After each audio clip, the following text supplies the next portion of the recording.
Bismillahirrahmanirrahim. Alhamdulillahi rabbil alamin. Wassalatu wassalam ala rasulil karim wa ala alihi wa sahbihi ajma'in. Rabbi syrah li sadri wa yassir li amri wahlul 'uqdatam min lisani yafqahu qawli, amma ba'du. Assalamualaikum warahmatullahi wabarakatuh.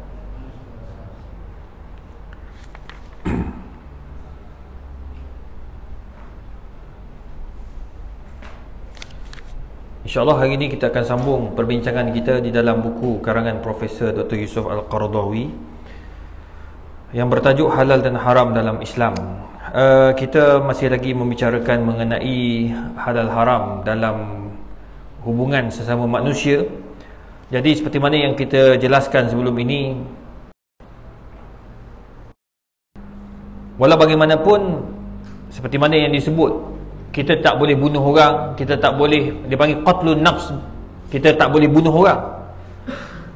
Namun ada beberapa situasi yang membenarkan Islam mengambil tindakan sehingga ke peringkat pembunuhan, maksudnya sampai bunuh.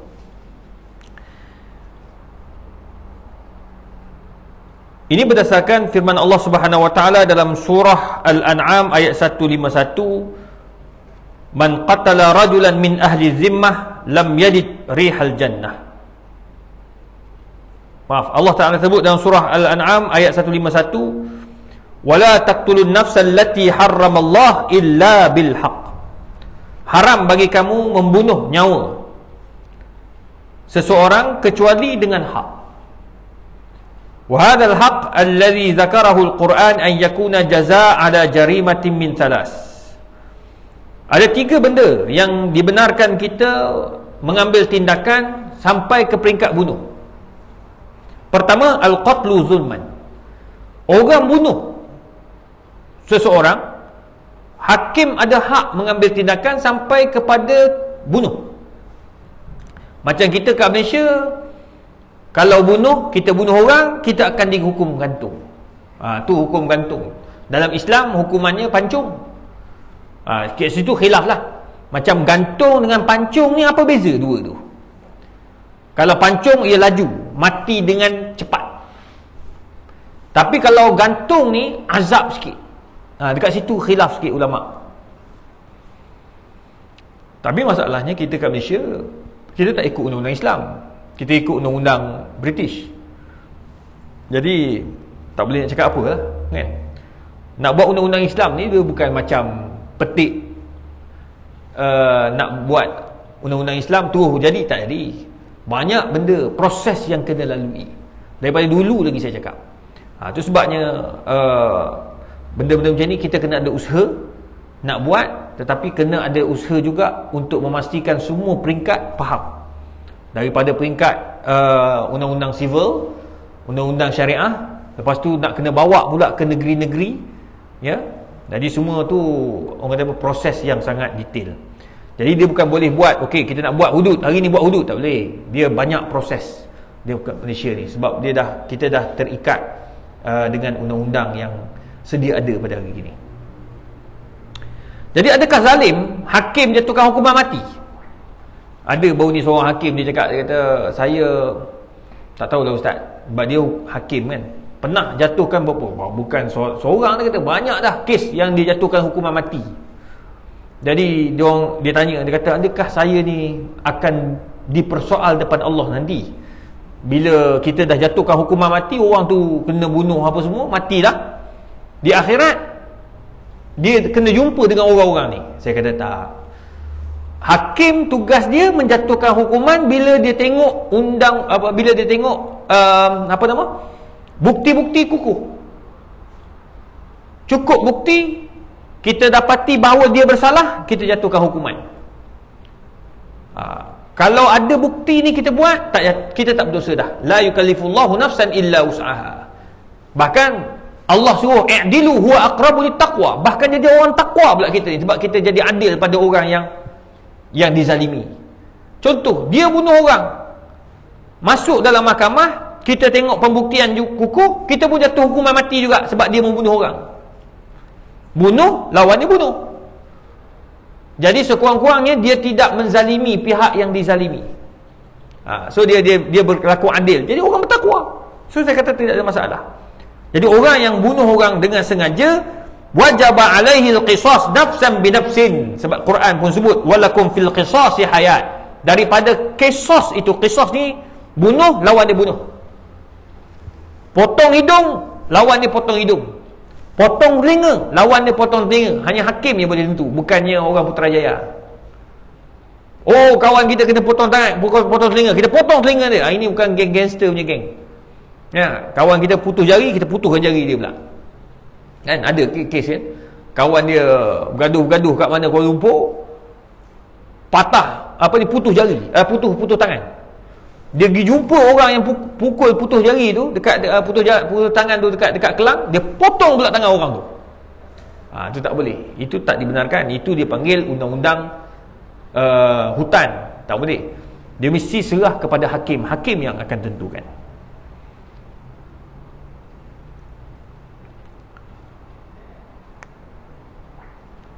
Yang kedua, al-mujahirah birtikabi fahishah az-zina bihaisu yarahu arba'atu min khiyarin nas, ru'yatun ayaniyah wa huwa yartakibuha wa yashhadu alaihi bidzalik. Al-mujahirah birtikabi fahishah, yang jelas-jelas melakukan zina. Dia memang betul-betul buat zina. Bila dia buat zina, bila dia lakukan perkara-perkara yang Allah Subhanahu Wa Taala larang, zina tu pula dia ni dah kahwin. Yang Allah sebut asy-syaikhatu wasy-syaikhu idza zanaya farjumuhumal battah.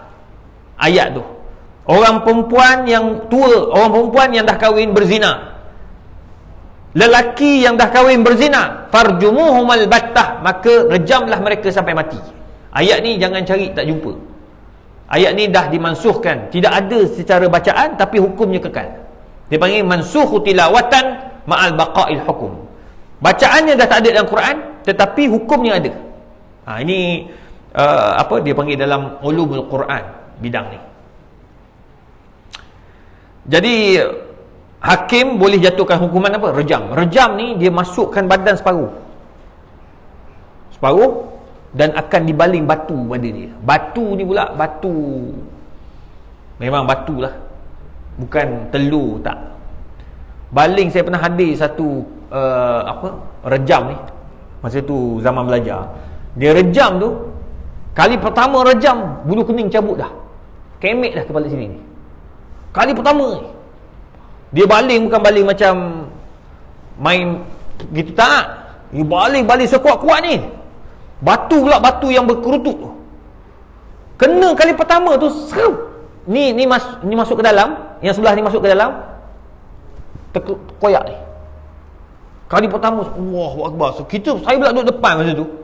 Makcik sebelah pengsan. Sebab mungkin family dia ke, Wallahu alam lah. Pengsan, rebah. Dia baling kali kedua. Perempuan tu mula bila cabut dia satu, kena sekali, pengsan. Dia baling kali, dia tak ada dah pengsan kejut bangkit, tak. Dia pengsan baling lagi. Baling kali kedua, sedar dia boleh pengsan. Jangan main. Dia punya azab tu. Kali ketiga, tak tahulah mati ke tak, tapi orang cek, baling lagi, baling sampailah pergi cek, mati. Tapi Allah Rabbi, azab orang berzina ni. Tu sebab ni Arab Saudi, jangan buat gurau-gurau.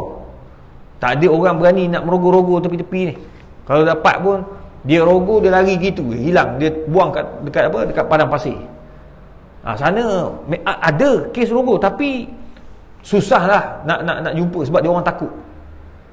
Dia orang nak pegang perempuan pun dia orang takut. Yang pegang orang Arab tak pegang lah. Orang macam orang Bangladesh, orang Pakistan tu dia lain, dia bukan orang situ. Tu pun dia orang takut. Kalau orang Arab dia takkan pegang ni, takkan berani pegang. Zina lagi. Sebab dia orang kalau dia buat benda tak baik, dia buat pada Indonesia. Dia buat pada bibik-bibik kat sana. Tu dia kacau lah. Memang ada lah kesnya. Banyak kes pun. Sebab dia orang kata apa? Dia kata awak hamba. Bila pula jadi hamba ya? Arab ni kadang-kadang pening juga dia orang ni. Dia kata tu hamba, tu bukan hamba. Itu pekerja kamu. Hamba ni kita ambil melalui perang satu. Nombor dua, kita beli daripada orang, ambil daripada perang. Contoh, hantar ambil daripada seorang, pergi perang, bawa balik seorang. Angelina Jolie. Contohlah, perang tu antara orang Islam dan orang kafir. Bawa balik. Tu hamba, hasil rampasan perang. Hantar pun kata, tak nak lah, nak jual kat ustaz. Saya pun kata, oi bagus ni. Buat pinjaman bank beli. Berapa harga Angelina Jolie? 100,000 dia kata jual. Buat pinjaman bank beli. Boleh tak? Betul, boleh tak? Aku rasa beratus kamu nak beli. Dia pula pergi beli awal lagi. Aku bayar 102,000. Tambah lagi 2,000. Benda tu bila dia ambil, itu baru jadi hamba. Sebab kalau kata Faizal beli 102,000, duduk dengan Faizal 3 hari, meninggal Faizal meninggal. Na'udzubillah. Angelina Jolie hak dia beli tadi tu boleh diwariskan. Dapat kepada siapa? Dapat kepada isteri. Isteri kata aku tak nak, bagi kepada anak dia. Anak dia pula jual pula kat saya. Saya kata buat apa Faizal, kawan baik, kan jual murah lah. Berapa ustaz nak? 50. Harga jatuh. Dia tak naik, dia harga bibit ni lebih kurang gitu lah. Dia makin jatuh, makin tua makin jatuh lah. Dia panggil bibit tua, dia panggil. Macam yang cerita apa, tiga Abdul tu kan, yang orang panggil jual hamba tua, dia panggil. Dia makin tua makin tak laku lah. Dia lagi muda lagi mahal. Itu baru jadi bibit. Dia orang buat kat situ lah, dia orang kacau kat situ. Sama-sama Arab, dia orang tak berani. Sebab sana rejam sampai mati kalau dapat tangkap lah. Tapi detail juga, dia bukan main tangkap kena, tak.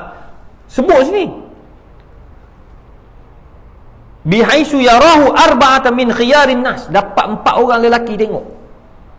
Ada bukti 4 orang. Kat sini lah orang tanya, orang kata, ustaz, kenapa nak kenakan rejam sampai 4 orang kena tengok? Siapa nak tengok? Nak bagi tahu apa tu? Apa maksudnya? Falsafah di sebalik 4 orang lelaki tu yang dapat tengok mata, bukan tengok video, tengok mata. Oh, nampak 4 orang. Tu buat Jabatan Agama bila dia pergi 1000 masuk kan. Kalau katakan orang buat kata khalwat, dia masuk tu ada 4 orang akan tengok. Tapi khalwat lagi dia tak nampak berzina. Dia kena nampak zina tu berlaku. Susah nak tentukan orang berzina ni. Nak bagi tahu falsafahnya, jangan mudah kata orang berzina. Tu situ dia. Sebab ia menjatuhkan maruah seseorang sampai bila-bila. Tapi kalau dapat bukti 4 orang, kena. Tu orang kata tak logik lah 4 orang. Bang, nak bagi tahu maruah orang tu kena jaga. Tak mudah-mudah kita kata dia ni berzina. Ni kaki zina ni, dulu ni tak boleh. Awak nampak? Tak nampak, aku dengar cerita kawan kita. Tak boleh. Tu kena beringat. Bab-bab zina ni lah, laki ke perempuan. Tu sebab kita ni kalau dah berzina, diam je lah, tutup mulut. Tak payah cerita. Taubatlah kan. Ini tak pergi cerita dalam Facebook, dulu perempuan mana aku tak sentuh. Semua aku rasa belaka dah. Dia pula bangga dengan zina yang dia buat. Kulit putih, kulit merah, kulit hitam, semua aku rasa dah dia. Tapi sekarang ni aku dah jadi geng masjid. Pula tak boleh lah macam tu. Benda haram tutup, cakap je yang akhir tu yang kita nak. Sekarang aku jadi geng masjid, dulu jahil, cukuplah. Tak payah cerita detail. Masa kat Bangkok aku rasa, habislah aku pergi mata-rata tempat aku jalan, semua aku rasa. Arab 3 negara aku jalan, semua aku rasa. Tengok, tak boleh. Itu dah memperakui kezinaan. Tak boleh, hukumnya haram. Ada setengah ulama kata kalau dia mengaku macam tu, boleh kena juga. Boleh kena hukuman takzir. Takzir ni boleh kena sampai mati juga. Tu takzir ni dia macam hukuman denda lah. Macam sekarang penjara. Tu takzir dah ada dah dalam Islam. Apa yang Islam nak tu dah ada dah kat Malaysia. Ambil dadah, hukumannya penjara. Kalau lebih daripada kadar kena bunuh kan. Tu semua dibincang. Wa yashhadu alaihi bidzalik bisyarat an yakuna qad arafa tariqil halal bizawaj. Wa yaqum maqam syahadah an yuqirra ala nafsihi amam al-hakim 4 marrat. Dia pula sebut, bagi tahu 4 kali aku berzina depan hakim. Aku berzina, naudzubillah. Aku berzina 4 kali. Macam berlaku pada seorang perempuan, dia kata aku berzina 4 kali depan Nabi. Akhirnya Nabi kata pada sahabat, rejam dia sampai mati. Masa nak rejam, dia lari, sahabat pegang, rejam juga sampai mati. Bila balik kepada Nabi, dia orang puji kita, ya Rasulullah, orang tu masa kami nak rejam, perempuan tu lari ya Rasulullah, kami tangkap, kami pukul dia, rejam balik, mati dia. Nabi kata, kenapa kau rejam juga? Orang tu lari, mana tahu dia tarik balik dia punya apa yang dia cakap masa tu, dia lari balik. Tengok rahmatnya Islam. Tapi dah sahabat dah pukul, dah rejam, tetaplah jadi rejam juga, memang hukumannya rejam.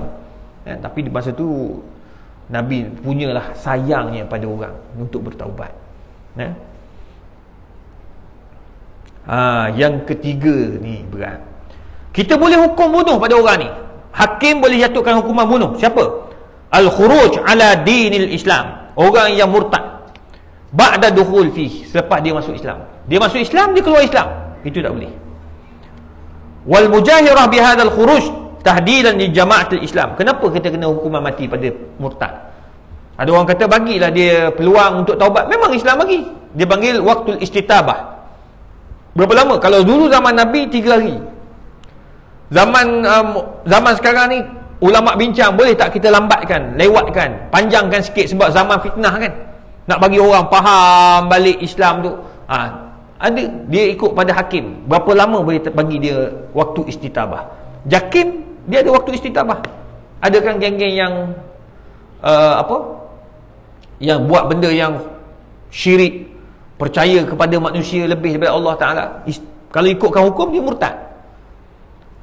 Mufti-mufti pun keluarkan fatwa sesat dan menyesatkan, boleh syirik. Dan kalau kita dapat tangkap 5-6 orang tu, bukan terus bunuh, tak, bawa dulu kursus istitabah, dia panggil. Dia ada tempat istitabah, tempat untuk memperkukuhkan agama dia. Duduk dalam tu. Kalau dia kata dulu dia keluar Islam apa semua, ada yang mengaku. Macam ada seorang tu yang ikut Ayah Pin kan, bila dah kena ni, dia pun mengaku keluar Islam. Abang ke kakak tu yang lari ke Australia tu, Sajak tu kan dia kata keluar masuk Kristian tu kan. Dia mengaku dia keluar Islam. Dia tu bukan tu tangkap bunuh, tak boleh. Ambil dia, kalau dapat tangkap, bawa ke Jabatan Agama, bawa ke Jakim akan bawa dia untuk istitabah. Taubatkan dia dulu. Tengok Islam kan dia bunuh. Tak.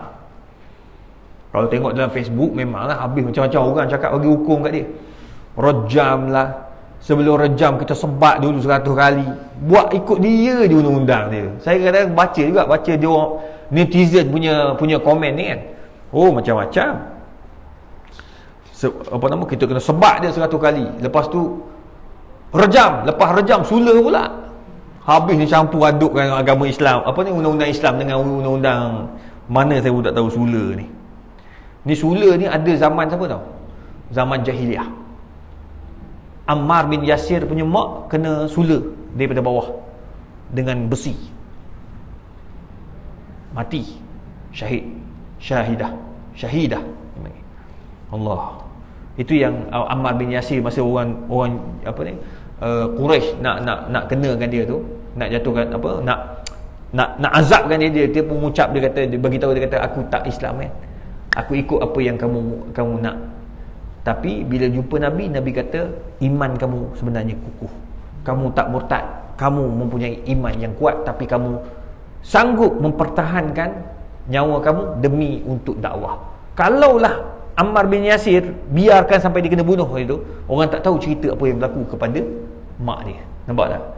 Kat situ dia panggil irtirar. Atas paksaan, orang paksa suruh keluar Islam, tak jatuh Islam. Ya, tak kena murtad. Baik.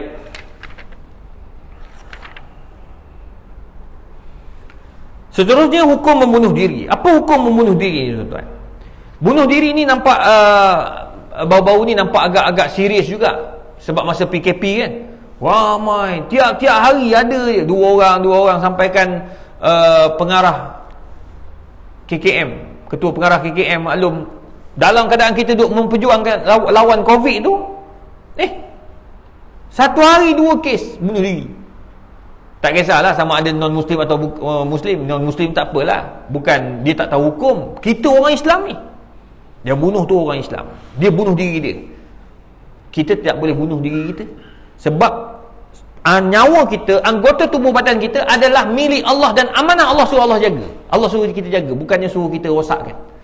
Tu ulama haramkan macam-macam untuk manusia yang suka merosakkan tubuh badan mereka. Setiap benda yang boleh membawa kepada membunuh, itu dinamakan jenayah. Yashmul qatl al-insan li nafsihi, termasuklah membunuh dirinya sendiri. Kama yashmul qatl li ghairi, sama juga macam dia bunuh orang lain. Kalau kat Malaysia ni, kita dikira kalau nak bunuh diri, dia kira macam dia boleh dikenakan charge juga. Sebab apa? Dia ada usaha membunuh diri, membunuh nyawa, mengambil nyawa orang. Menyambil nyawa orang pun haram, nyawa dia pun tak boleh. Tu sebab itu satu kesalahan. Dalam Islam pun dia satu jarimah, ataupun kita kata sebagai jenayah. Kerana ia telah membunuh diri ataupun mengambil nyawa yang diharamkan oleh Allah Subhanahu wa taala. Wa hayatul insan laysat milkan lahu fa huwa lam yakhluq nafsah. Tengok, ini ayat cantik ni. Manusia tak boleh mengambil nyawa orang lain kecuali dengan hak tadi lah, macam yang 3 keadaan tadi. Pertama, dia bunuh orang, kita boleh bunuh dia balik. Hakim boleh jatuhkan hukuman bunuh. Nombor 2, muhajirah bil irtikab, iaitu dia murtad, boleh kena hukuman mati. Yang ketiga, dia khuruj, yang ketiga mujahirah bil irtikab fahisyah, yang ketiga dia buat zina. Zina tu hukuman mati. Itu pun bagi yang dah berkahwin. 3 keadaan ni saja yang boleh jatuhkan hukuman mati. Yang lain tak ada. Cuma orang tanya baru ni yang dadah, mengambil dadah tu, pengedar dadah tu, dia hukum apa tu? Hukum dia sebab dia membawa kepada kematian. Itu bukan, kalau hudud pun dia tak panggil hudud, tak ada hudud kat situ, tetapi dia panggil ta'zir. Ta'zir ni hukuman yang diberi tegas oleh hakim bagi tujuan apa? Bagi tujuan peringatan kepada orang lain, ini adalah tak baik. Tu ta'zir. Baik. Wala udwan min a'dha'i, begitu juga anggota tubuh badan manusia tidak boleh dibuang ataupun dirosakkan sewenang-wenangnya atau dibiarkan rosak. Wa innama nafsuhu wadi'ah indahu istauda'ahu Allahu iyyah, kerana ia adalah wadi'ah. Wadi'ah ni satu anggota atau amanah Allah kepada kita, so kita kena jagalah. Mana boleh kita nak, orang kata apa, kita nak buang sewenang-wenang ni, macam nak buang kemaluan, tak boleh. Dah ada elok nak buang, mana boleh, kecuali awak ada dua kemaluan tu baru jadi lain. 2 kemaluan baru boleh buang. Salah satu itu pun setelah disahkan oleh pakar sah, kata dia ni lelaki, sah dia ni perempuan, baru dia boleh buang salah satu. Itu pun setelah kajian dibuat dengan detail lah. Contohlah, dia ada 2 kemaluan.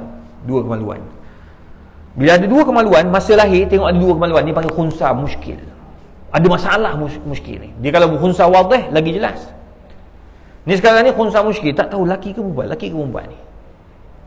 Sebab ada kes dia orang buat macam mana. Ni hasil kita orang buat punya kajian lah. Ada kes dia lahir dia anak budak ni, maksudnya masa kita orang buat kajian tu tahun 20 berapa dah, awal 2009 gitulah, 10 tahun lebih lah. Masa buat tu, bapak dia ni minta nak buat macam mana selesai. Sebab masa berlaku tu budak tu umur 24 tahun yang lalu. Dia lahir masa kita buat kajian tu, budak tu umur baru 24 masuk 25. Masa buat dia lahir tu ada 2 kemaluan. Mungkin bapak ni orang berada, ada duit, dia pergi luar negara buang terus hak lelaki. Kecil-kecil lagi dia buang lah lelaki tu. Bila sampai masa, bila dah besar budak ni, umur 24 tahun dah besar ni, apa dia buat? Budak ni dah terasa nak kepada perempuan. Nak pada perempuan. Bila nak kepada perempuan, tanya doktor boleh tak nak buat pembedahan sambung ke apa semua ni. Dia orang buat kajian, nak sambung tu susah. Lepas tu yang kedua, nak cari penderma tu. Siapa nak derma kat sini? Penderma sikit ada masalah. Ya, nak derma satu. Lepas tu kalau derma pun belum tentu hidup, sebab dia kena sambung, dia urat paling banyak kat situ. Rupanya kes tu jadi isu. Perlu ada kajian. Macam mana boleh jadi begitu? Sebenarnya Islam tak pernah pun suruh potong terus. Maknanya masa bapak dia buat dulu, dia tak bincang dengan mufti ke, dia tak bincang ke dengan doktor-doktor pakar, dia tu keluar negara buang. Kat luar negara tak ada masalah, kau nak buang-buang, tak mau buang sudah. Tu hak awak, dia panggil hak orang apa? Hak asasi. Sekarang ni isu hak asasi ni. Orang semua pakat nak buat masing-masing ni. Nak besarkan dada. Ikut akulah, aku punya dada bukan kau punya. Dia main macam tu. Tak boleh. Awak lelaki, jagalah kelakian awak tu. Kalau awak perempuan, jaga kemaluan kewanitaan awak tu. Jadi bila dia buang tu, baru ni bila buat kajian memang tak boleh buat apa lah. So macam mana dia tu, budak tu, tertekanlah dia. Sebab memang dia ada dua kemaluan. Rupanya yang aktif, dia punya hormon dia banyak kepada lelaki. Akhirnya dia minat pada perempuan. Allah, sihan budak tu, tak boleh buat apa. Dia nak kahwin dengan perempuan, tak boleh, moga dia jadi perempuan dah. Dia bukan tambah, dia memang ada atas dan bawah. Oh ya Allah, kesian. Hatta dalam faraid pun dia panggil KIV orang macam ni. KIV sampai balik. Lepas balik dia tak amat detect lagi, tunggu lagi sampai dia betul-betul yakin, hakim pun benar-benar yakin, baru jatuhkan hukum. Hukum sama ada dia lelaki atau perempuan, baru bagi harta dia. Sampai peringkat tu. Jadi macam mana orang nak buang senang-senang? Tak boleh. Tak boleh buang senang-senang. Di Thailand memang ada kes buang tu, memang ada lah, dia orang buang. Saya jumpa masa pergi Thailand, ada bincang, ada seorang doktor orang Islam kita lah, orang Thailand. Dia pun sembang-sembang, dia kata memang di Thailand memang ada buang ni, buang-buang ni. Cuma buang ni dia kata azab. 3 bulan tak boleh bangun, duduk atas katil, makan pil ubat, dijaga oleh apa, doktor. Kemudian lepas sihat tu, dia akan bergantung dengan hampir 30 pil, hampir hormon, ubat tu, ubat ni, semua nak bagi tubuh cantik ni. Kalau tak, dia akan jadi masalah. Allah, azab. Dah jadi lelaki nak jadi perempuan pula. Yang bahaya ni bila jadi lelaki, dah jadi perempuan, taubat. Itu masalah.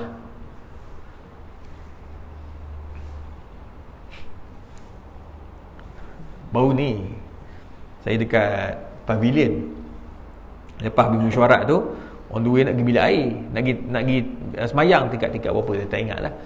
So pergi bilik air dulu. Masa bilik air tu ada orang duduk nampak orang perempuan, rambut belakang, rambut panjang kan.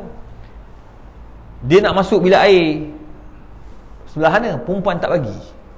Ada Chinese girl ni, dia kata, you tak boleh masuk, you lelaki kot. Saya kata, lelaki apa, tengok dekat, memang orang dia ni bukan nampak macam perempuan, tapi ada halkum, bapak halkum. Chinese girl tak bagilah. Dia kata, no, you tak boleh masuk, you sana lah pergi. Kata, uish, saya kata malu rasa, dia ni orang Melayu. No, ni perempuan. Dia kata, bang, no, oh, perempuan tu keras lah, berlawan ni Chinese dengan Melayu ni. Lepas tu dia nak marah je, dia mungkin tak tahan, nak kencing tadi, dia pusing, kata susah baru masuk. Aku, alamak, terus tak dia masuk bilik air, dia pergi tempat lain. Sebab dia masuk situ, dia masuk yang lelaki. Confuse kita dia buatnya. La ilaha illallah. Ni semua menyusahkan Melaka ni. Innal Islam yuridu minal muslim an yakuna. Bayangkan kalau saya tak tahu apa jadi kat dalam bilik air tu. Macam mana geng-geng lelaki je tu confuse. Perempuan masuk ke? Dia orang mesti perempuan, tapi sini baru ni saya live dekat Facebook dengan doktor pakar ni, pakar kanser peti suara. Rupanya dia kata, kami doktor ni, pakar-pakar peti suara sini dekat Halkum ni, saya pun tak tahu, dia tunjuk kawasan-kawasan ni peti suara ni, kanser peti suara ni boleh berlaku ni. Banyak dia 10 orang tu Adalah 4 orang. Peti suara ni. Tapi punca dia rokok. Rokok. So taubatlah yang hisap rokok. Ni bukan saya cakap, doktor tu cakap, saya sampaikan je. Jadi bila kat sini dia peti suara ni, dia kata kami pakar ni, kami tengok tengkuk kami tahu dah dia lelaki perempuan. Tengok tengkuk tahu dah. Tengok tahu dah lelaki dia. Confirm lelaki. Saya kata ada orang dia tutup ni. Tak ustaz, tak boleh tutup. Kami pakar tahu dia ada laluan, nampak laluan. Orang perempuan dia ada laluan dia. Kita nampak. Dia kata kami tengok tahu dah. Apatah lagi pegang. Kami pegang tahu dah ya jantan dia. Tengok kami tahu dah. Memang bidang dia. UKM tu. PhD dia dalam bidang tu. Dia doktor, masters, PhD lagi dalam bidang ni peti suara ni. Hebat tuan-tuan. Jadi itulah manusia tuan-tuan. Pelik-pelik. Sekarang ni boleh bedah. Dia kata memang betul Ustaz, boleh bedah. Tapi lepas bedah kita boleh tahu lagi. Hebat. Allah bagi ilmu pada manusia.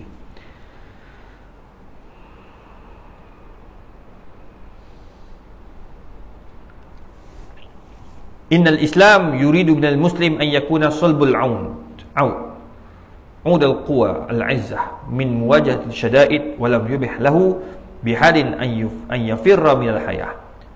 Islam ni tak pernah membenarkan orang Islam untuk lemah semangat. Kita tak boleh lemah semangat, kita kena lawan semangat. Bahkan tidak dibenarkan pula kita ini untuk meninggalkan kehidupan, sebab Islam suruh kita hidup. Apatah lagi orang Islam disuruhnya oleh Allah Ta'ala untuk jihad. La lil qu'ud, suruh jihad, bukan duduk saja. Kalau nak mati biar mati syahid, bawa pedang. Sekarang ni pula jihad dipecah pula. Jihad ekonomi, tu panggil jihad ekonomi. Yang bisnes-bisnes orang Islam yang bisnes kan, tu jihad ekonomi. Orang macam ni tak payah pergi perang, dia orang kena perkukuhkan ekonomi. Itu sebenarnya yang Islam nak.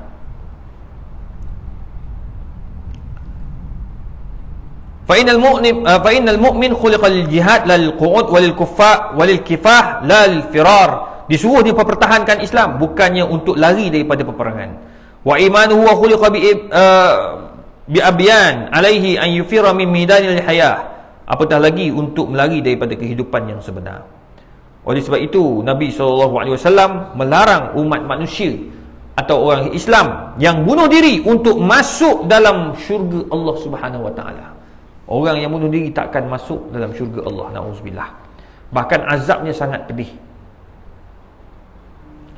Ini berdasarkan hadis Nabi SAW, kana fi man qablakum rajulun bihi jarhun fajaza'a fa'akhadha sikinan fahazana biha yadahu fama raqad dam hatta mat faqala Allah Ta'ala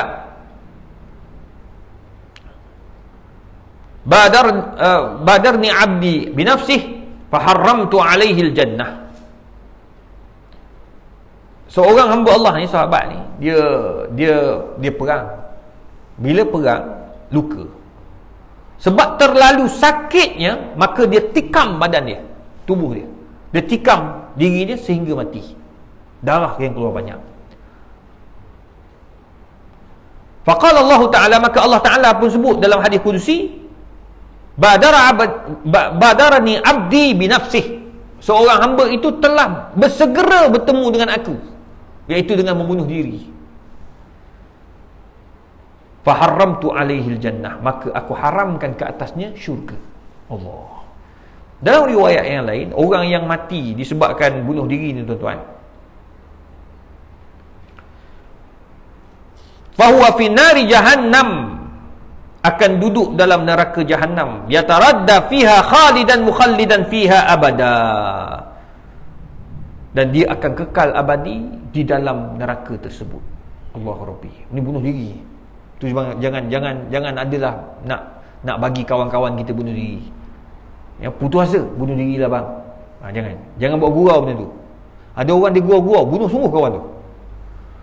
Putus cinta bunuh diri, tak faham dekat saya tu. Dia ikut Korea buat apa? Dia orang tak ada agama. Jepun tak ada agama. Dia rasa putus asa, kalah politik, kalah perayaan raya, terjun. Tak ada. Jangan putus asa. Hidup ni jangan putus asa. Lawan hidup. Putus cinta, Bercinta ya? Bercinta ya? Tak ada kasih? Ui, lama benda. Bagus budak ni kan. Kata bercinta, putus. Oh, jangan risau, perempuan ramai lagi. Ramai perempuan, UKM lambat-lambat lagi. Nak bagi tahu. Hantar resume dia. Apa masalah dia? Ni kita sampai bunuh diri. Ada yang dalam sekarang kita boleh tengok benda dalam Instagram, Facebook tau. Budak-budak dalam TikTok nangis, aku tak boleh hidup sama kau, tanpa kau, buta tanpa kau. Lah dia tunjuk gambar lelaki tu. Geli aku tengok lelaki tu. Allah kata berlambak kat masjid kau cari dia ni. Tapi itulah nak bunuh diri. Apa orang gitu? Muka Allah pecah dinding kata. Nak bunuh diri buat apa muka macam tu? Nak carilah lelaki lain. Ramai lelaki mari sini tengok handsome macam ni, tak ada orang lagi. Dah jadi tak datang masjid, macam mana nak cari? Kadang-kadang hak lelaki datang masjid selalu, silap bulan ni bakal bapak mentua ni. Buat baik sikit pakcik-pakcik ni. Ini sungguh. Tu sebab Tok Iman tu sadai belakang tu. Tak ada apa dah Tok Iman tu. Kahwin dah mana? Tak lagi? Tunggulah. Jadi warga Putrajaya ramai dah aku jumpa. Tok Imam tak kahwin lagi. Jadilah orang situ. Duduk Putrajaya jadi Putrajaya. Duduk Johor jadi Johorian. Duduk di Bangi bawa ramai. Tok Imam jadi anak Bangi. Dah. Bapak mentua ramai. Bakar-bakar bapak mentua. Tak ada orang lagi. Mari datang makan kat rumah. Bila datang kat rumah pandai lah bapak tu. Mari hantar kuih lah apa semua. Mata gitu. Tak salah tengok lah. Tengok tak salah. Lepas tu bapak mentua kata, cantik tak? Bakar bapak mentua macam tu. Berkenalan lah kan. Dia suruh lah bapak datang pun. Sebenarnya masjid kan banyak ruang sebenarnya. Tapi itulah manusia ni. Dia cari tempat-tempat yang tak elok. La haula wala quwwata illa billah. InsyaAllah pada pertemuan akan datang kita akan bincang hormatul amwal. Haram mengambil hak orang. Ni kita akan bincang nanti lah. Ya, mengambil harta orang ni. Saya sedih betul lah tuan. Orang Islam kita pinjam duit orang tak bayar. Kita ambil duit orang mudah-mudah tak boleh. Jual beli, ambil hak orang, haram hukum ni. Tapi itulah manusia ni tak pernah belajar daripada kesilapan, tak pernah belajar daripada apa yang Allah Ta'ala pesan. Jadi itu sebabnya saya nak kongsi dengan tuan-tuan nanti pada pertemuan yang akan datang. Baik. Assalamualaikum Ustaz. Salam. Assalamualaikum Ustaz. Hukum lelaki bawa handbag. Hukum asal direka cipta untuk wanita, tetapi sejak belakang ini lelaki banyak yang menggayakan handbag seperti wanita. Gelak awal pakcik. Dia handbag ni ada dua jenis. Pertama, handbag yang dibuat khusus untuk perempuan. Kan? Dia buat besar ni, ada manik banyak.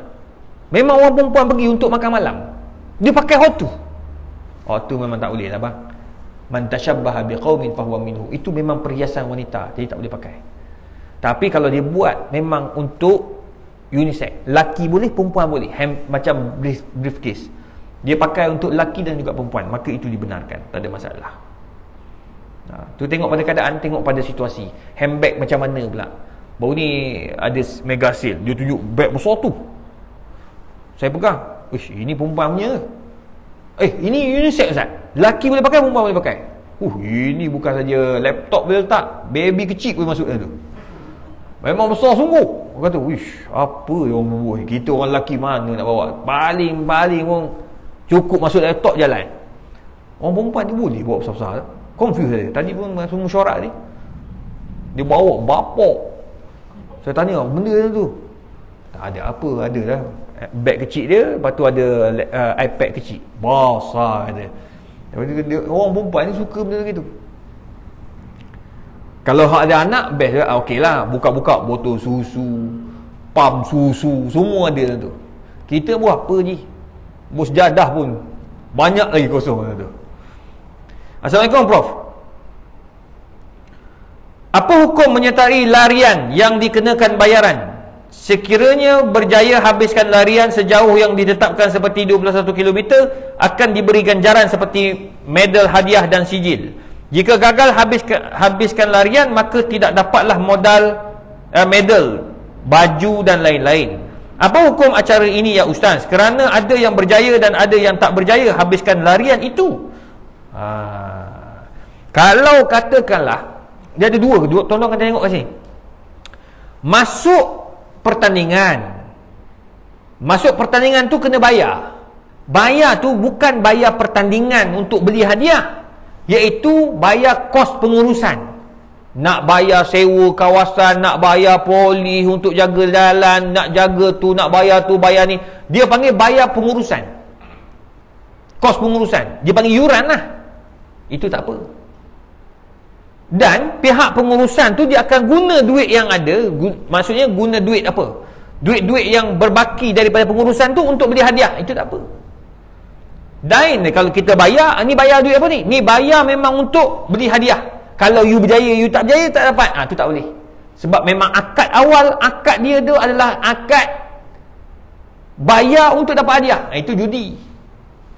Kan macam kita pergi kedai judi. Macam ni? Kedai judi? Beli kau?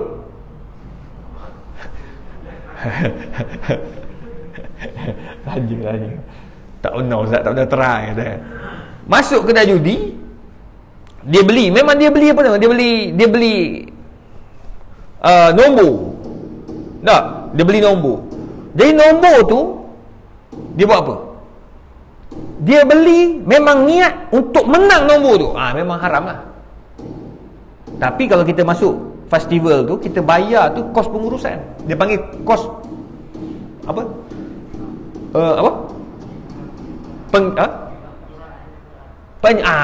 Kos penyertaan. Dalam tu dia akan bayarlah yuran tu, yuran makan, minum apa semua, kan semua ada. Lebihan tu dia beli hadiah. Jadi akad dia akad pengurusan, tu lain. Jadi ada lebihan dia orang beli hadiah. Tu tak apa. Yang terbaik dia orang nombor 3 yang bagi hadiah. Yayasan Putrajaya ke bagi.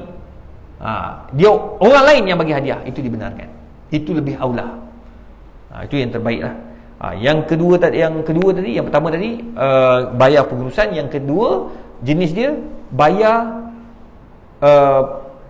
penglibatan tu untuk beli hadiah. Itu memang tak boleh. Memang dia tulis kat depan tu kos hadiah.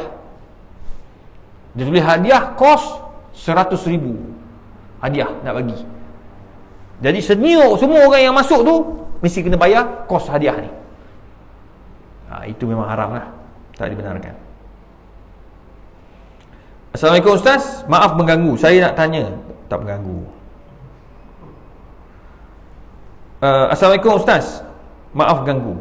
Saya nak tanya, apakah hukum kalau kita bagi sewa rumah pada orang bukan Islam yang sumber pendapatannya membuat tatu? Adakah duit sewa yang kita dapat itu haram? Kalau kita bagi sewa kedai, rumah untuk buat tattoo, haram lah. Tanggungjawab kita tak perlu tahu apa dia kerja, selagi mana tak jenayah. Sebab orang bukan Islam, dia ada hak untuk dia nak buat tattoo, kita tak boleh nak larang. Jadi kalau katakan dia buat tattoo, itu kerja dia, dia yang tanggung nanti. Dia sewa rumah kita tu, boleh ke tak? Boleh. Kalau gitu banyak masalah kita ni. Itu tak boleh, ini tak boleh, betul tak? Jadi sekarang ni kita jangan tengok sampai ke dalam. Sekarang ni dia bukannya guna rumah tu untuk buat tattoo, salon tattoo, bukan. Tu tak ada masalah, boleh ambil dia punya sewa rumah. Ada je orang sewa rumah, dia kerja kat mana? Dia kerja yalah, kerja-kerja yang bukan orang Islam pakai. Kerja apa? Bawa lori arak, contoh. Dia bawa lori arak, dia tu bukan orang Islam, namanya Chong, kan? Ataupun Mr. Sami, tak ada masalah. Ambil lah dia punya sewa. Dia sewa rumah kita, dia bukan letak arak dalam rumah kita atau jual arak dalam rumah kita tu. Tu kena faham dua kaedah yang berbeza. Tu tak ada masalah, boleh ambil sewa untuk orang tu duduk kat situ bersama anak-anak dia. Assalamualaikum Ustaz, saya Yana. Dia sebut nama kat sini. Maaf kalau saya mengganggu doktor sekarang ini. Tak ganggu. Memang saya buka soalan. Saya nak tanya, apa hukumnya kita buat tattoo berbentuk tulisan atau nama di anggota badan kita? Suami saya ajak buat tattoo. Saya rasa was-was. Betul ke kalau mati nanti kita tak akan terima bumi disebabkan tattoo tu? Mohon pencerahan Ustaz. Suami dia ni.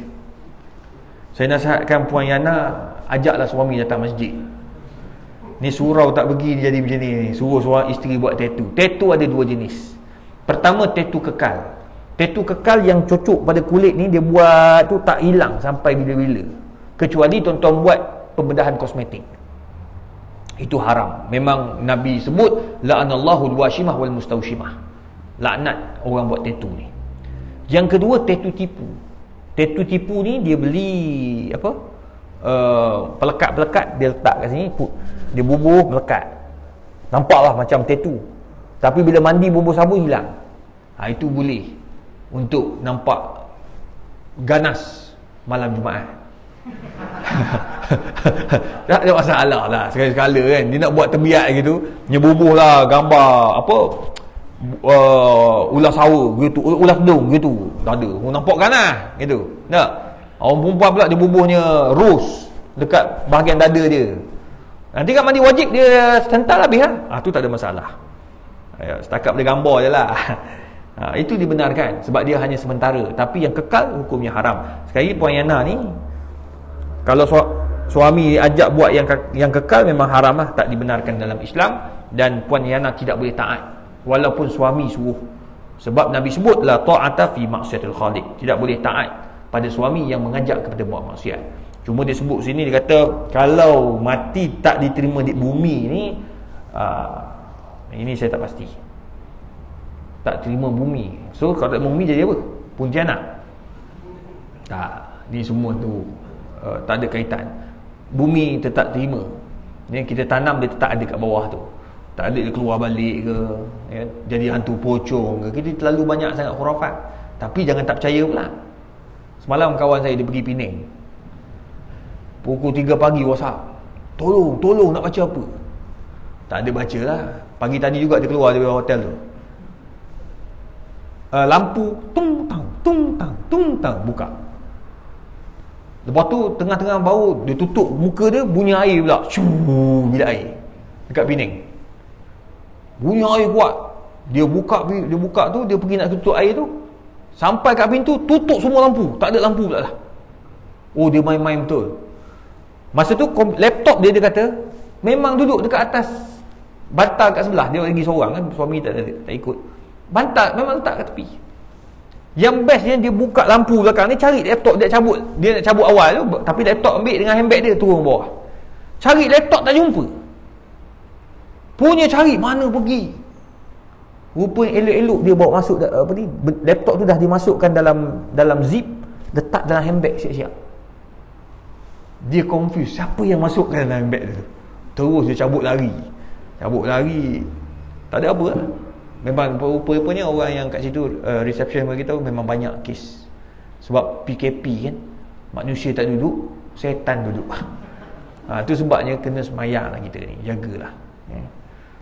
Cuma satu nasihat saya, kalau tuan-tuan sampai tempat-tempat baru macam tu, perkara yang tuan-tuan kena amal. Sebab saya amal benda ni, saya pun belajar daripada Datuk Arundin. Sebab saya memang kerja banyak keluar kan, so memang duduk hotel seorang. So bila duduk seorang tu memang kita takut. Siapa kata ustaz tak takut? Kau ingat apa? Aku ni malaikat. Saya masuk ni bulu roma naik. Saya duduk kat Penang tu, masuk nak bulu roma naik. Bila bulu roma naik, tuan-tuan jangan keluar. Aku lari. Anjing kata, "Heish. Makau." Kata, buat apa? Pertama, baca Al-Fatihah. Yang kedua, baca ayat kursi. Yang ketiga, baca 3 kul. Sebelum buat 3 ni, pertama Fatihah, yang kedua ayat kursi, yang ketiga 3 kul. Sebelum tu bagi salam kuat-kuat. Assalamualaikum warahmatullahi wabarakatuh. Jangan harap ada orang jawab. Kalau dia jawab, sila belah. Itu sahih dah tu, memang keras punya hati tepat. Lalu tak ada jawab. Assalamualaikum warahmatullahi wabarakatuh. Baca kuat-kuat, 2, 3, dah masuk. Bila masuk, ambil wudu. Kalau sampai waktu duha, semayang duha. Kalau sampai waktu solat masuk, ambil wudu, semayang terus. Jamak dan qasar. Lepas tu barulah buat apa nak buat. Ini kita tak masuk maklumlah atas tilap. Itu yang sedar-sedar tu tidur dalam batap. Betul ni, bukan cerita main-main ni. Tidur dalam batap. Aku tidur tadi. Dah tidur masuk-masuk asar. Semayang asarnya tidak. Dia tidur sedar-sedar maghrib tu dalam batap. Tak tahulah dia mengigau jalan masuk, wallahualam lah kan. Tapi benda macam tu kita kena jagalah diri kita kan. Assalamualaikum Ustaz. Saya nak bertanya pendapat hukum apa mengenai saya mahu mengerjakan umrah bersendirian. Saya belum berkahwin tetapi ada mahram, iaitu ayah dan adik lelaki, dan bukan merupakan umrah pertama saya. Apakah hukumnya? Tak ada masalah. Awak nak pergi 10 kali pun tak ada masalah. Yang penting ada mahram. Mahram siapa? Bapak kita. Mahram siapa? Adik-beradik kita. Okey. Yang tak bolehnya kita pergi banyak umrah tapi haji tak boleh pergi. Bila kenapa tak boleh pergi haji? Saya tahu duit tak cukup. Itu tak boleh. Umrah sunat, haji wajib. So simpan duit untuk haji. Katakan contoh, saya nak bagi tahu pada anak-anak muda ni. You all ni selalu fokus nak pergi dengan muasasah. Muasasah ni 15,000 dalam akaun dah boleh pergi dah. Tapi nak boleh pergi tu, kalau daftar sekarang, adik daftar dah. Bila boleh pergi? Alhamdulillah 2050. Alhamdulillah, kalau aku hidup, aku doakan kau 2050 kan. Dari sekarang kau simpan duit siap-siap. Pergi umrah sekali cukup lah. Pergi umrah habis 8,000, 10,000 kan. Kalau ambil business class dah 15,000. Okey, sekali pergi cukup dah. Yang lain tu simpan sampai duit tu sampai mencecah 50,000 contoh. Boleh pergi dengan package. Dapat pergi awal. Nampak? Sama je kalau awak pergi umrah setiap tahun, pergi 5 tahun dah 50,000. Haji rapat dinding tu. Kalau belum arwah sempat sampai. Jadi macam mana buat? Simpan 10, 50,000 dapat pergi package. Saya cakap ni, ramai dah anak murid saya buat. Saya cakap ni, diorang duk pergi kan, umrah selalu kan. Pergi laki bini 5, lah kali diorang simpan.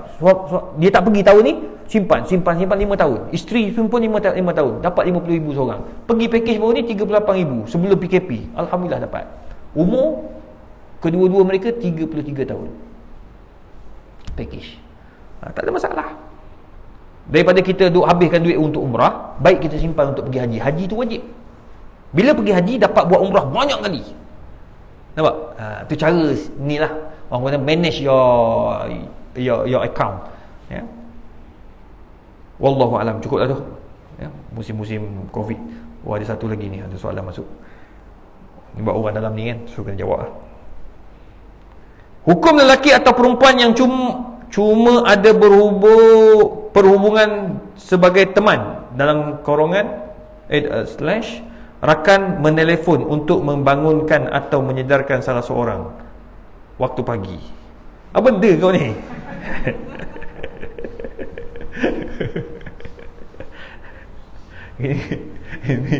ini zaman sekarang dia panggil apa? Dia panggil couple Islamik. Kejut subuh. Baguslah kan. Ada kawan macam ni bagus. Teruskan. Mana tahu lepas ni boleh jadi suami isteri. Harap-harap lepas jadi suami isteri terus kejut mengejut. Aku takut masa bercinta ni korang bersuruh bangun ke subuh, berapa rakaat bangun sembahyang tahajud. Kamai. Lepas kahwin lillahi ta'ala. Jangan. Jadi kalau berkawan macam tu tak ada masalah. Kita berkawan dengan perempuan dibenarkan oleh syarak. Tak kata. Dibenarkan. Macam tuan-tuan, haji-haji nak berkawan dengan perempuan, silakan. Dari sudut syarak tak ada masalah. yang salah, yang jadi masalah Syarifah kat rumah tu, itu yang akan jadi masalah. Yang dari sudut syarak tak ada masalah, kita kawan dengan dia, bersembang dengan dia, berkenalan untuk jadikan isteri, tak ada masalah ya. Tapi isu dia, kita kena ikhlas. Jangan berkawan hanya dia panggil fake hope ya, kita bagi harapan tapi tak nak kahwin dengan perempuan tu. Tu tak dibenarkan. Boleh saya tegur seorang, dia kawan dengan lelaki tapi duk bagi harapan pada perempuan, dia tapi ajak kahwin tak nak. Itu saya kata tinggalkan, lelaki yang tidak baik. Yang soleh, dia akan kawan sekejap dan dia ajak kahwin. Wallahu a'lam. Auzubillahi minasyaitonir rajim. Bismillahirrahmanirrahim. Alhamdulillahirabbil alamin wassalatu wassalamu ala rasulil karim wa ala alihi washabbihi ajmain. Allahumma faqihna fid din wa 'allimna at-ta'wil. Allahumma yassir wa la tu'assir ya mujibad da'wat. Wa sallallahu ala sayyidina Muhammadin wa ala alihi washabbihi wasallam. Taqabbalallahu minna.